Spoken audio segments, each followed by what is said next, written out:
Bí o bá fẹ́ ìkan nínú àwọn ìṣẹ̀dá ìpín ìràwọ̀ tí mo fẹ́ dárúkọ yìí, o máa ní sùúrù.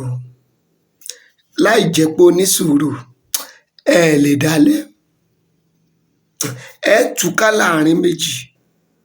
Bí Ọlọ́run ṣe gbé ògo fún wọn tó, bí Ọlọ́run ọba bó ṣe fún wọn ní òye tó, bí Ọlọ́run ọba bó ṣe kẹ́ wọn tó, bó ṣe jẹ́ ológo ìràwọ̀ ni wọ́n. Àwọn ẹ̀mí kan ni máa ń tú àwọn àtolólùfẹ́ wọn ká. Òun ni ẹ̀mí ìbínú, inú fùfù. Inú fùfù wọn pọ̀. Bí o bá bẹ lára àwọn ìpín ìṣẹ̀dá ìràwọ̀ tí mo fẹ́ kà sílẹ̀ yìí, ìwọ náà o nílò láti ní sùúrù kó o lè rí ìgbádùn nílé ayé tó wà yìí. Bí o bá sì pẹ̀lú ìkan lára àwọn tó fẹ́ ìpín ìṣẹ̀dá ìràwọ̀ tí mo fẹ́ dárúkọ yìí, ìwọ náà wá lọ ní sùúrù, torí nígbà tí ẹ bá jọ ní sùúrù, ìgbà yẹn ló tún ṣe kíni lẹ́tọ́jọ́ pẹ́pẹ́pẹ́.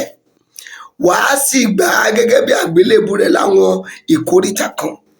Àwọn ìpín ìṣẹ̀dá ìràwọ̀ wo ni mo sọ nípa rẹ̀?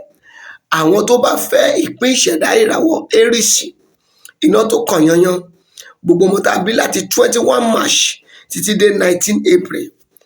Àwọn tó fẹ́ ìràwọ̀ omi kásá, omi agbára, gbogbo ọmọ tá a bí láti 21 June sí 22 July. Àwọn tó fẹ́ gbogbo ọmọ tá a bí láti 23 July sí 22 August, ìyẹn ni iná tó gbóná. Àti gbogbo ọmọ tí a bí láti 23 September sí 22 October, àwọn ni afẹ́fẹ́ márìmífín. Ó mà lágbára o. Ẹ jẹ́ ká tún sọ nípa àwọn ni afẹ́fẹ́ oníbínú. Sórí tí o bá ti kádàrá ara rẹ̀ tó ń bẹ lábẹ́ ìpín ìṣẹ̀dá àwọn ìràwọ̀ tí a dárúkọ yìí, wọ́n máa ń bínú gan.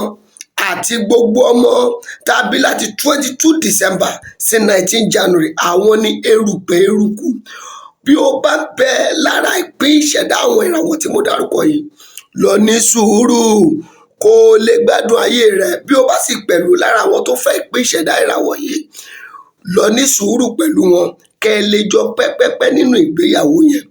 Ẹ wo, orúkọ tèmi kò yípo padà, Àṣírí Ìràwọ̀, Mystery of Star. Ẹ follow wa ní gbogbo social media handles wa.